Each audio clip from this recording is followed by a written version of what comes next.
తెలంగాణ ప్రజల తల్లిగా భావించి ఆమె తెలంగాణ రాష్ట్ర సాధనను కలను సాకారం చేసిన తల్లిగా వారికి ప్రత్యేక కృతజ్ఞతలు.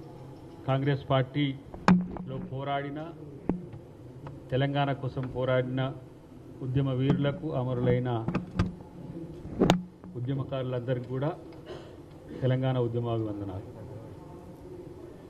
అయితే ఈరోజు ప్రెస్ మీట్ యొక్క ప్రధాన ఉద్దేశం వాస్తవానికి జెండా ఆవిష్కరణతో పాటు ముఖ్యమంత్రి గారి అందరి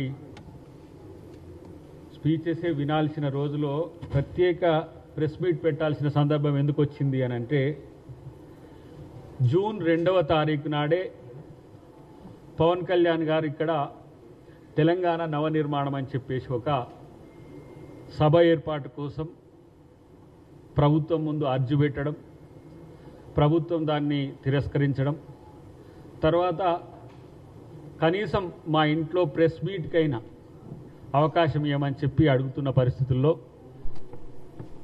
ఆ ప్రెస్ మీట్కు అవకాశం ఇవ్వడము కుదరదు అని చెప్పడానికే ఈ పత్రికా సమావేశం ఏర్పాటు చేసింది.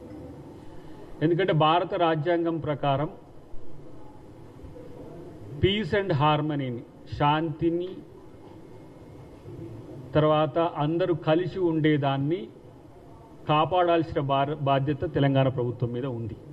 ఎందుకంటే మీరు ఆంధ్రప్రదేశ్ ప్రభుత్వం యొక్క ఉప ముఖ్యమంత్రి గారు, మీరు అవకాశం అడిగితే ఇవ్వాల్సిన బాధ్యత ఈ ప్రభుత్వానికి ఉన్నా, ప్రజల మధ్యన వైరుధ్యాలు, ప్రజల మధ్యన చిచ్చు, ప్రజల మధ్యన కుట్రకు ఒక అవకాశంగా వివిధ పార్టీలు వాడుకుంటున్న వైనాన్ని మీకు తెలియజేయడం కోసమే ఈ సమావేశం ఏర్పాటు చేసిన. నేను మోదీ గారికి, బీజేపీ మిత్రులకు చెప్తున్నది ఏంటంటే, పాపం పవన్ కళ్యాణ్ని బలి చేయకండి. ఎందుకంటే ఆయనకు రాజకీయం తెలియదు. ఎందుకు తెలియదు అని ఆ మాట అంటున్నా అంటే, తెలంగాణ కోసం పెద్ద ఎత్తున ఉద్యమం జరుగుతున్న క్రమంలో తెలంగాణ కోసం మద్దతు చెప్పకుండా తెలంగాణకు వ్యతిరేకంగా పనిచేయాల్సిన పరిస్థితి ఆయనకు వచ్చింది.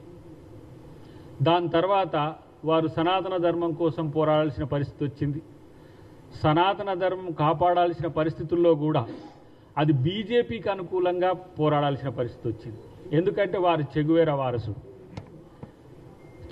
వారసుడు సనాతన ధర్మం కొరకు పోరాడాల్సి రావడం మరి ఆయనకి ఏ విధంగా కనిపించిందో కానీ భారతదేశానికి, తెలంగాణ, ఆంధ్రప్రదేశ్ ప్రజలకు మాత్రం కొంచెం ఇబ్బందికరంగా మారిన పరిస్థితుల్లో ఇప్పుడు తెలంగాణలో తెలంగాణ వాళ్ళ మధ్యనే వైరుధ్యాలు సృష్టించడానికి, తెలుగు వాళ్ళ మధ్యన వైరుధ్యాలు సృష్టించడానికి, తెలంగాణ ప్రశాంతంగా అభివృద్ధి సంక్షేమం వైపు గౌరవ ముఖ్యమంత్రి గారు రేవంత్ రెడ్డి గారి నేతృత్వంలో జరుగుతున్న క్రమంలో పవన్ చిచ్చుబుడ్డిని పెట్టాలని బీజేపీ ప్రయత్నం చేస్తున్నది. ఇది పవన్ కళ్యాణ్ అభిమానులు, పవన్ కళ్యాణ్ మిత్రులు కూడా దీన్ని గమనించాల్సిన అవసరం ఉంది. ఎందుకంటే ప్రభుత్వం ఎప్పుడు కూడా వైషమ్యాలను పెంచే దిశగా అనుమతులు ఇవ్వదు. దాని ప్రాథమిక డ్యూటీ కూడా, ప్రభుత్వం యొక్క డ్యూటీ కూడా. ఇక్కడ మోదీ గారు వచ్చిపోయిన తర్వాత ఏదో పెద్ద మార్పు జరుగుతుందని బీజేపీ వాళ్ళు అంటున్నారు. నాకు అర్థం కాలే. టార్గెట్ తెలంగాణ అంటే మాకు అర్థం కాలే. వాళ్ళు ఓట్లతో గెలుస్తారు, మోదీ గారి ఎన్డీఏ కూటమి, బీజేపీ, కానీ ప్రజల్ని గెలవలేరు. ఎందుకంటే ప్రజల మధ్యన వైరుధ్యాలు, వైషమ్యాలు పెంచడమే వాళ్ళు చేసే పని. దానికి పవన్ కళ్యాణ్ ఒక బూస్టర్గా ఉపయోగపడుతున్నారు. ఎందుకు ఈ మాట అనాల్సి వస్తుందంటే, మీరు 11 రోజులు భోజనం చేయలేకపోయినారు తెలంగాణ వస్తే. తెలంగాణలో కండ్లు పడితే కోనసీమ మొత్తం బగ్గుమన్నది. అన్నిటికంటే ఎక్కువ మీరు ఇక్కడ చేస్తున్న వాటిని, ఏవైతే తెలంగాణలో చేస్తున్న రాజకీయాలు ఎందుకు చేస్తున్నారో, ఎవరి కోసం చేస్తున్నారో మీకు తెలియదు. కాబట్టి జూన్ 2వ తారీఖు నాడు తెలంగాణ ప్రజలందరికీ కూడా పరమ పవిత్రమైన రోజు. మరి ఆ రోజున మీరు వైషమ్యాలు పెట్టే కుట్రలు చేస్తా అంటే ప్రెస్ మీట్లకు, మీటింగ్లకు ఎట్లా పర్మిషన్స్ వస్తాయి మిత్రమా? అంటే తెలంగాణ సమాజం ఎడ్డిదనుకున్నారా, లేకపోతే తెలంగాణ సమాజం ఏమైనా తెలివి తక్కువదనుకొని ప్రయోగాలు తెలంగాణ మీద చేస్తున్నారా? బీజేపీ వాళ్ళకు ఇక్కడ ధాన్యం కొనమంటే కొనటానికి చేత కాదు, ఇక్కడగా పాలమూరు రంగారెడ్డికి పైసలు ఇప్పియమంటే చేత కాదు, ప్రాణహిత చేవెళ్ళ ప్రాజెక్టుకో తుమ్మిడిహెట్టు దగ్గరగా మహారాష్ట్రలతో మీ ప్రభుత్వం ఉంది మాట్లాడి అక్కడ పర్మిషన్స్ ఇప్పియమంటే చేత కాదు. కనీసం మేం కొనే ధరకైనా ఎంఎస్పీకి మీరు ఒడ్లు కొనండి అని చెప్తే కూడా చేత కాదు. కానీ ఈరోజు సూటిగా ఒక అంశం మీకు చెప్తున్నా, బీఆర్ఎస్కు అనుకూలమైన రాజకీయాలు చేయడానికి బీజేపీ స్పాన్సర్డ్ ప్రోగ్రామే మన పవన్ కళ్యాణ్. బీఆర్ఎస్ తెలంగాణ ఆత్మగౌరవాన్ని ఎక్కడో తాకట్టు పెట్టి, వాళ్ళకు కూడా తెలియదు పాపం, వాళ్ళు భారత రాష్ట్ర సమితిని ఎందుకు పెట్టుకురో కూడా తెలియదు, గుణాత్మకమైన మార్పు వాళ్ళకు మార్పు కోసం చేసుకురో తెలియదు. ఈరోజు తెలంగాణ సెంటిమెంట్ రగల్చడం ద్వారా మళ్ళీ మేము తెలంగాణ వాదులం అంటున్న భారత రాష్ట్ర సమితికి మేలు చేయడానికి బీజేపీ ఒక పథకం ప్రకారమే పవన్ కళ్యాణ్ గారిని ముందుకు తెచ్చిన మాట వాస్తవం. ఎందుకు తెలంగాణ మీదనే ఇన్ని కుట్రలు చేస్తున్నారు మీరు? తెలంగాణ ప్రజలు, తెలంగాణ ప్రాంతం ప్రశాంతంగా ఉండడం మీకు ఇష్టం లేదా? రాజకీయాల కోసం దేనికైనా తెగబడమేనా? ఇది ఆత్మపరిశీలన చేసుకోవాల్సింది మిత్రుడు పవన్ కళ్యాణ్. ఎందుకు ఈ మాట అంటున్నంటే, ఒక రోజున నాకు తెలంగాణ చాలా ఇష్టమన్న నువ్వే తెలంగాణ వచ్చినందుకు నేను ఉపవాసం ఉండాల్సిందని చెప్పి మాట్లాడిన మాట 11 రోజులు.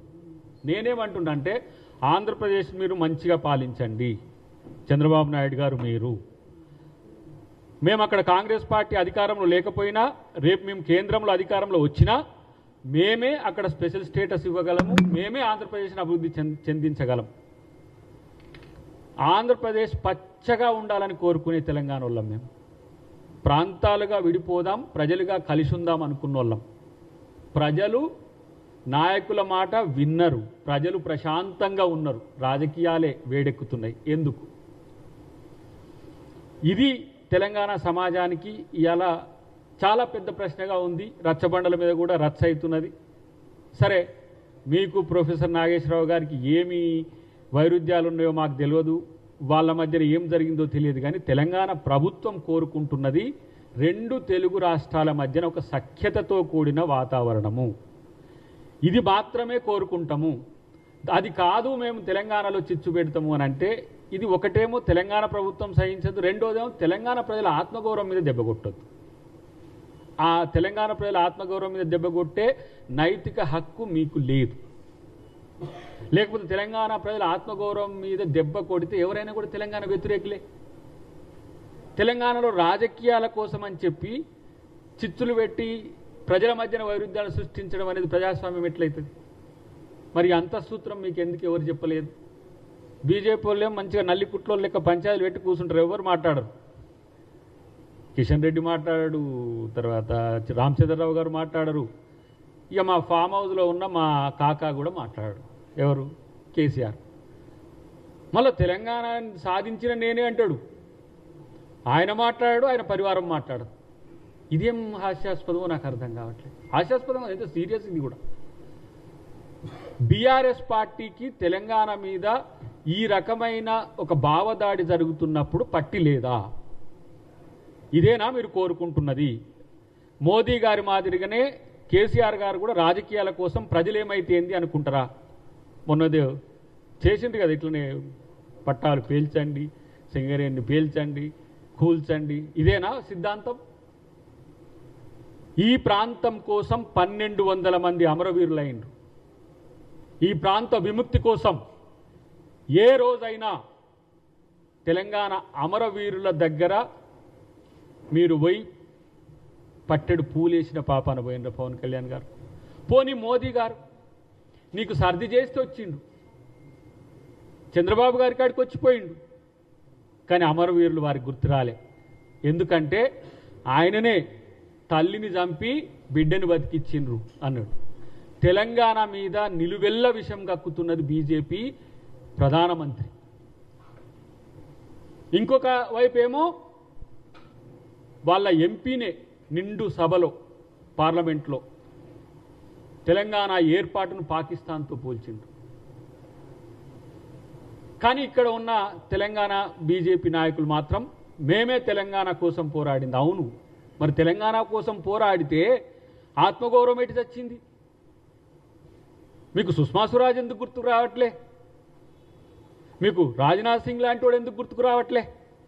ఆ రోజు కాంగ్రెస్ పార్టీలో సోనియా గాంధీ గారు యూపీఏ చైర్పర్సన్గా ఉన్నా వారు, సుష్మా స్వరాజ్ గారు, మీరా కుమార్ గారు కలిసి ఈ బిల్లును ఎట్లా పాస్ చేయాలని చేసిన ఆ కోణం మీకు ఆవిష్కృతం కావట్లేదు. ఎందుకంటే సుష్మా స్వరాజ్ గారు అంటే మోదీ గారికి పడదు కాబట్ట, మోదీ గారు అంటే మోదీ గారికి తెలంగాణ ఇష్టం ఉండదు కాబట్ట.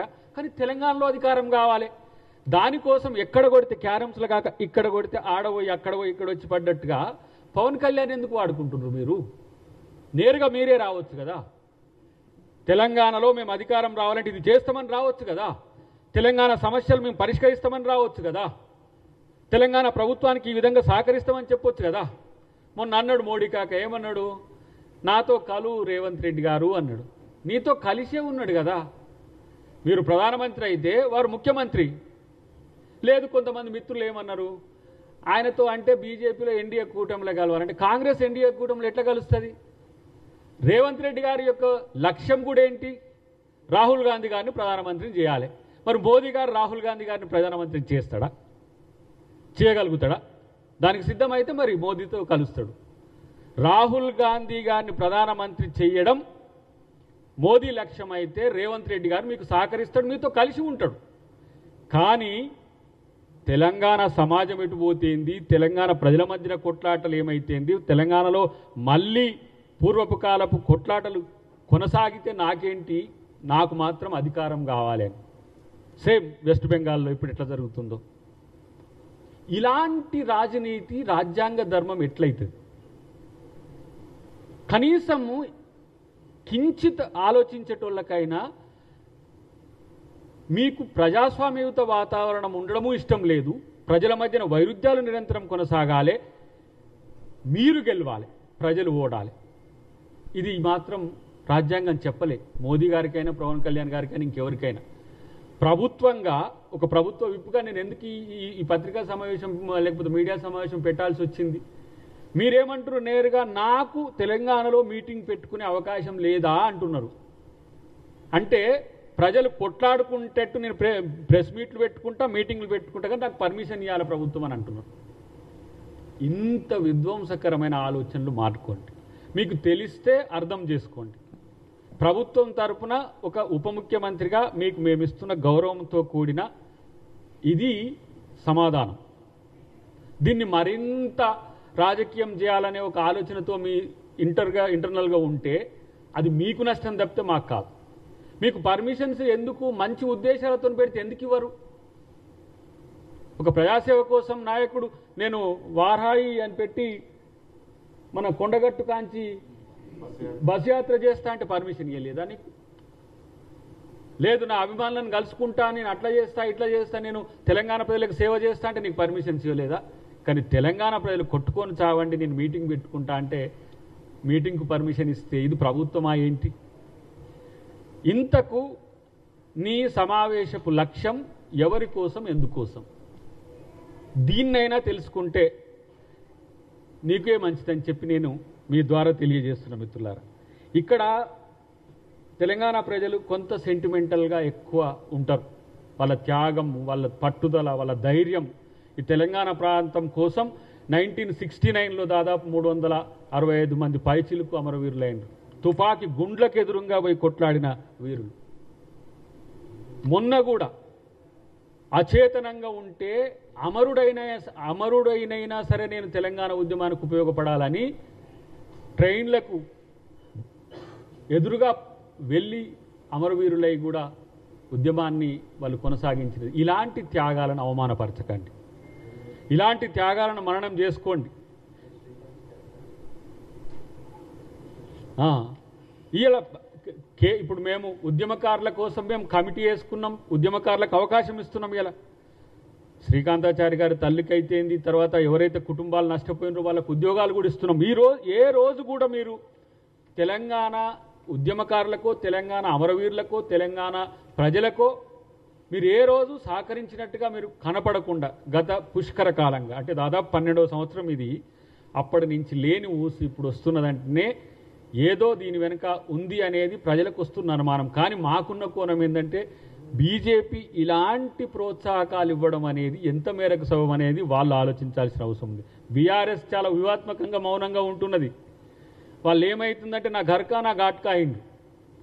తెలంగాణ రాష్ట్ర సమితిని పెట్టుకొని వాళ్ళు 6-7 సంవత్సరాలు పరిపాలించేసరికి భారతదేశాన్ని కూడా ఇట్లనే చేయొచ్చు, ఇట్లనే దోచుకోవచ్చు అనుకున్న వాళ్ళు బీఆర్ఎస్ అని పెట్టుకున్నారు. బీఆర్ఎస్ అని పెట్టుకునేసరికి తెలంగాణ ప్రజలు బండకేసి బాధేసరికి మళ్ళీ టీ కావాలనుకునేసరికి వాళ్ళ కూతురు వచ్చి టీని వాడుకుంటుంటారు. ఆమె టీఆర్ఎస్ అని పెట్టుకుంటే మళ్ళీ ఎట్లా అని గోక్కుంటున్నారు. ఇప్పుడు ఆ గోకే క్రమంలో ఇలా పవన్ కళ్యాణ్ను తీసుకొచ్చి ఇక్కడ సెంటిమెంట్ రగిలించి ఆ సెంటిమెంట్ మీద కాలుతున్న మంటల్లో మీరు రాజకీయం చేయాలనుకుంటే అది మంచి పద్ధతి కాదు. అది తెలంగాణ ప్రజలు సహించరు. తెలంగాణ సమాజము దాదాపు 50-60 సంవత్సరాలు పోరాటంలోనే ఉన్నది. అంతకంటే ముందు నిజాంతో కొట్లాడింది, అంతకంటే ముందు బ్రిటిష్ వాళ్ళతో కొట్లాడింది. ఇంకెన్ని రోజులు తెలంగాణ కొట్లాడాలి? తెలంగాణ అంటే కొట్లాటేనా? తెలంగాణ అంటే పోరాటమేనా? పరిపాలన కాదా? ఇలా అందుకనే రేవంత్ రెడ్డి గారు ఒక అడుగు తగ్గి బీజేపీ అనుకూలంగా చాలామంది విమర్శలు చేస్తున్నప్పటికి కూడా తెలంగాణ సర్వతోముఖాభివృద్ధి కావాలంటే కేంద్రంతో సఖ్యతతో ఉండాలన్న దాన్ని కూడా రాజకీయం చేస్తున్నారు. తెలుగు ప్రజల మధ్యన సమన్వయం ఉండాలి అని చెప్పి ఆ ప్రాంత నాయకులైనా ఈ ప్రాంత నాయకులైనా అందరూ సమానమే అని చెప్పి కొంతమంది విగ్రహాలు పెడితే కూడా దాన్ని రాజకీయం చేస్తున్నారు. ఎందుకు? రేపు జయశంకర్ సార్ విగ్రహం పెట్టుకోలేమా? రేపు కాళోజీ నారాయణరావు గారి విగ్రహం పెట్టమా? తెలంగాణ తల్లి విగ్రహాలు పెట్టుకోలేమా? అంటే ఏంటి? ఒక నాయకుడు అందరితో సమన్వయం ఉండడాన్ని కూడా జీర్ణించుకోలేని స్థితికి ఇలా తెలంగాణ సమాజం వచ్చిందా అంటే కాదు. ఈ మధ్యన ఎవరైతే ఇలాంటి ప్రాంతీయ సెంటిమెంట్లను రెచ్చగొట్టి చేయాలనుకుంటున్నారో వాళ్ళు చేస్తున్న కుట్రలకు తెలంగాణ ప్రజలు అర్థం చేసుకోవాలని నేను విజ్ఞప్తి చేస్తున్నా. ప్రత్యేకించి మిత్రుడు పవన్ కళ్యాణ్కు మళ్ళీ ఐ కెన్ రిపీట్, మిత్రుడు పవన్ కళ్యాణ్కు మీరు బీజేపీ వలలో పడి బీజేపీకి అనుకూలమైన ఉద్యమ కార్యాచరణ రాజకీయ కార్యాచరణ తీసుకోకండి. ఎందుకంటే వాళ్ళు వాడుకొని వదిలేయడంలో దిట్టలు. మీరు ఆ పంజాబ్ కాంచి రండి, లేకపోతే కాశ్మీర్ కాంచి కూడా రండి. కాశ్మీర్లో అక్కడ అక్కను మోసం చేసిండ్రు, పంజాబ్లో అకాలీలను మోసం చేసిండ్రు, ఇక్కడ ఉత్తరప్రదేశ్లో ఇప్పుడు మా మాయావతి అక్కను మోసం చేసిండ్రు, మహారాష్ట్రలో శరద్ పవార్ గారిని మోసం చేసిండ్రు, షిండేను మోసం చేసిండ్రు. వీరికి అట్లా లైను ఉత్తర భారతదేశం నుంచి దక్షిణ భారతదేశంకి వస్తే మోదీ గారి లేకపోతే ఎన్డీఏ అంటే విష కౌగిలే. ఇంకా వాళ్ళ కౌగిల్లో చిక్కుకున్న వాళ్ళు ఎవ్వరూ బతికి బట్టగట్టిన పాపాన పోలేదు. కాబట్టి మీరు మీ రాజకీయ అస్తిత్వం నిలుపుకోవాలంటే మీరుగా మీకు ఒక సిద్ధాంత పునాదిని ఏర్పరచుకొని ఎక్కడనైనా రాజకీయాలు చేసుకోవచ్చు. భారతదేశంలో ఓటు ఏ మూల ప్రాంతంలో ఉన్నా ఎక్కడైనా రాజకీయం చేసుకోవచ్చు. కానీ విద్వేషపూరిత రాజకీయాలకు పునాది వేయొద్దు అని చెప్పి నేను మిత్రుడు పవన్ కళ్యాణ్కి మీ ద్వారా తెలియజేస్తున్నా.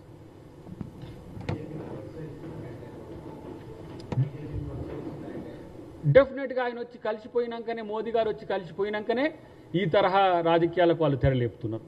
అది కాదని చెప్పి బీజేపీ వాళ్ళని చెప్పమానండి, అది కాదని చెప్పి మోదీ చెప్పగలుగుతాడా? ఒకవేళ అట్లా చేస్తే బీజేపీ సీరియస్గా ఖండించాలి కదా. అంటే తెలంగాణ బీజేపీ నాయకులు తెలంగాణ మీద ఇలాంటి భావదాడి జరుగుతున్న కామ్గా ఉండడాన్ని ఎట్లా అర్థం చేసుకోవాలి? నేను ఆరోపణ అనుకుందాం ఒక మాట, ఆధారాలు లేని ఆరోపణలు అయితే ఆరోపణలకు సమాధానాలు లేవు అనంటే వాళ్ళు దాన్ని మౌనం అర్ధాంగీకారమే కదా. సమాధానం చెప్పాల్సిన అవసరం ఉంది కదా. ఇప్పుడు కేసీఆర్ అంటే చెప్పట్లేడు, పోనీ అటువైపు కేటీఆర్ పొద్దుగాలు లేస్తే మైక్ పట్టుకొని ఉంటాడు కదా, మైకాసురుడే కదా, రోజు పొద్దుగాలు లేస్తే మైకులు ఆయన వాళ్ళ భావం మొత్తం. మరి ఎందుకు వాళ్ళు దీని మీద స్పందిస్తలేరు? వరంగల్ మీటింగ్లో కేసీఆర్ పవన్ కళ్యాణ్ మీద మాటలు ఒక్కసారి చూడండి ఎట్లన్నాడు. ఎవరో సినిమా ఆయనట టాంటా అని ఏదేదో బండబూతులు తిట్టిండు. మేము కాంగ్రెస్ వాళ్ళం పవన్ కళ్యాణ్ ఏం ఆయన తిట్టాలని ఉబలాటం లేదు, ఆయనను వ్యతిరేకం చేసుకోవాలని మాకేం లేదు. ఇది తెలంగాణ ప్రభుత్వం యొక్క ఆలోచన ఇట్లా ఉంది. మిత్రమా, ఇట్లాంటివి పట్టించుకుంటే ప్రజల మధ్యన వైరుధ్యాలు కొనసాగడం నీకు ఇష్టమా? ఇది ఆలోచించాలని చెప్పి వారికి తెలియజేస్తున్నాం.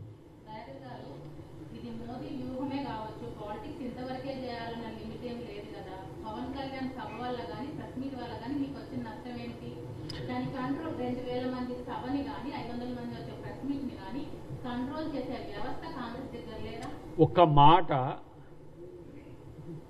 ఎంత విద్వేషాన్ని రెచ్చగొడుతుందో. ఇన్ని మంచినీళ్ళల్లో ఒక్క విషపు చుక్కేస్తే ఏం జరుగుతుందో అది చెయ్యొద్దనే చెప్తున్నాం.